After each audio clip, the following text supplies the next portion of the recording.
2024 ఎన్నికల్లో బీజేపీతో వెళ్ళకపోవడం వల్లే ఓడిపోయాం. 40% ఓట్లు వచ్చినా కూడా అటు మనము ప్రతిపక్షంలో ఉన్నాం, అటు కూటమి అధికారంలో ఉంది. ఖచ్చితంగా రానున్నటువంటి ఎన్నికల్లో బీజేపీతో కలిసి వెళ్తేనే మనకు భవిష్యత్తు ఉంటుందని వైఎస్ఆర్సీపీ నెల్లూరు నాయకుడు ప్రసన్న కుమార్ రెడ్డి కామెంట్ చేసినటువంటి పొజిషన్ అయితే ఉంది.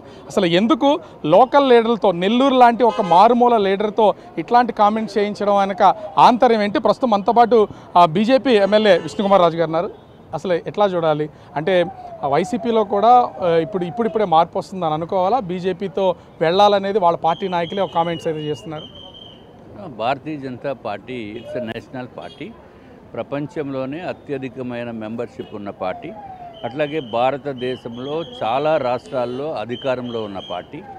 ప్రధానమంత్రి నరేంద్ర మోడీ గారు ఆయన ఇప్పుడు మన దేశం లీడరే కాకుండా ప్రపంచ స్థాయి లీడర్గా కూడా వారిని గుర్తించడం జరిగింది. అట్లాగే ప్రతి ఒక్క భారతీయుడు, అట్లాగే తెలుగువారు, ప్రస్తుతం మనము ఆంధ్రప్రదేశ్లో ఉన్నాం కాబట్టి ప్రతి తెలుగువారు కూడా భారతీయ జనతా పార్టీ, ప్రధానమంత్రి నరేంద్ర మోడీ గారు అంటే ఒక ప్రత్యేకమైన స్థానం ఉంది.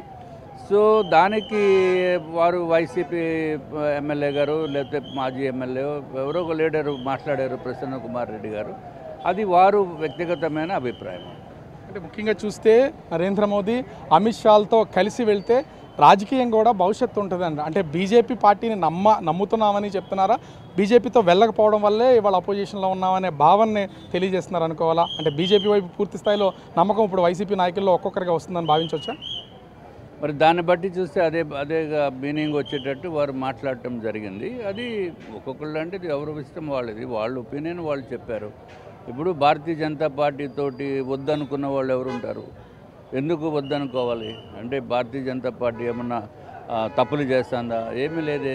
ఇప్పుడు మనము ఆంధ్ర రాష్ట్రం విడిపోయినప్పటి నుంచి కూడా ఎక్కడ కూడా ఎవరు ఏ విధంగా మాట్లాడుకున్నప్పటికీ ఏదైతే మనం చేయాలో, అంటే రాష్ట్రానికి చేయాలో తగిన నిధులు ఇవ్వటం కానీ అన్ని విధాలుగా కూడా ఇన్స్టిట్యూషన్స్ కానీ ప్రపంచంలో ఎక్కడా లేనటువంటి, కనీసం పోనీ ప్రపంచం సంగతి పక్కన పెట్టిన భారతదేశంలో 1947 సంవత్సరం తర్వాత స్వాతంత్రం వచ్చిన తర్వాత ఏ రాష్ట్రానికి చేయనటువంటి సహాయ సహకారాలు నిధుల రూపంలో కానీ ఇన్స్టిట్యూషన్స్ రూపంలో కానీ అన్ని విధాలుగా కూడా కేంద్ర ప్రభుత్వం నాయకత్వం వహిస్తున్న ప్రధానమంత్రి నరేంద్ర మోడీ గారు సహాయ సహకారాలు అందించడం జరిగింది. అంటే ఇక్కడ ముఖ్యంగా చూస్తే విశాఖపట్నం కానీ, విజయవాడ కానీ, గోదావరి జిల్లాలు కానీ ఇక్కడ బీజేపీకి ఒక పటిష్టమైనటువంటి క్యాడర్ ఉంది. నెల్లూరు లాంటి ఒక చిన్న జిల్లాలో కొంత క్యాడర్ తక్కువగా ఉందని చెప్పబడుతున్నటువంటి జిల్లాలో నుంచి ఈ కామెంట్స్ రావడాన్ని ఏమనుకోవాలి? అంటే ఆయన కేవలం నెల్లూరు గురించి మాట్లాడలేదు, ఆయన మాట్లాడింది టోటల్ స్టేట్ని దృష్టిలో పెట్టుకుని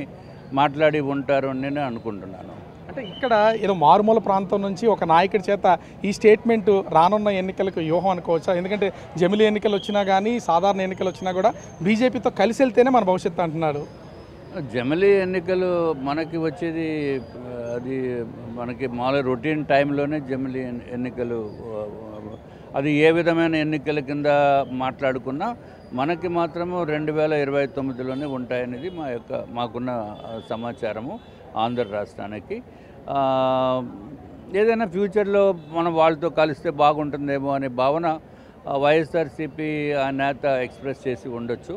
అది ఆయన వ్యక్తిగతమైన అభిప్రాయం అయి ఉండొచ్చు కూడా. ముఖ్యంగా చేసిన కామెంట్లో కూడా ఇక్కడ అసలు చంద్రబాబు అంటే మోడీకి ఎట్టి పరిస్థితులు ఇష్టం లేదు, మధ్యలో ఉండి పవన్ కళ్యాణ్ ఇదంతా నడిపాడు, మనం ఆలోచన చేస్తుంటే ఖచ్చితంగా మనకు మద్దతు వచ్చేది, అధికారం కూడా తిరిగి వచ్చేది, ఇంత ఘాటు కామెంట్స్ చేశారు. అంటే వైసీపీని విమర్శిస్తూనే బీజేపీని పొగడతల వర్షం కురిపిస్తున్నటువంటిది అయితే కామెంట్స్లో కనిపిస్తుంది.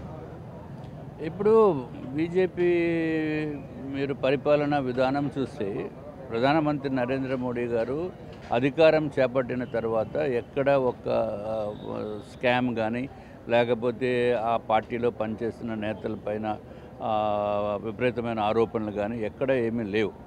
సో ఇవన్నీ కూడా ప్రజల మైండ్స్లో ఉన్నాయి, ప్రజలు అర్థం చేసుకుంటారు. తప్పనిసరిగా బీజేపీకి మంచి భవిష్యత్తు ఉంటుంది అనే ఉద్దేశంతో వాళ్ళతోటి కలిస్తే బాగుంటుంది అనే భావన ఆయన ఎక్స్ప్రెస్ చేసినట్టుగా భావించాలి. అది ఆయన వ్యక్తిగతమైన అభిప్రాయం అయ్యి ఉండొచ్చు. ఒకవేళ వైసీపీ కనుక బీజేపీతో కలిసి ప్రయాణం చేయాలని ఆలోచన వస్తే రాష్ట్రంలో కానీ కేంద్రం కానీ ఆహ్వానించే అవకాశం ఉందా కేంద్ర పార్టీ వర్గాలు? అది దానిపైన కామెంట్ చేసే స్థాయి నాది కాదు.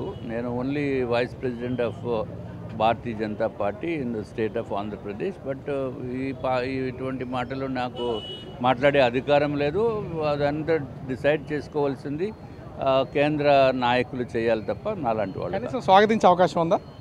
అది కూడా నాకు తెలియదు. అది కూడా that's not in my purview.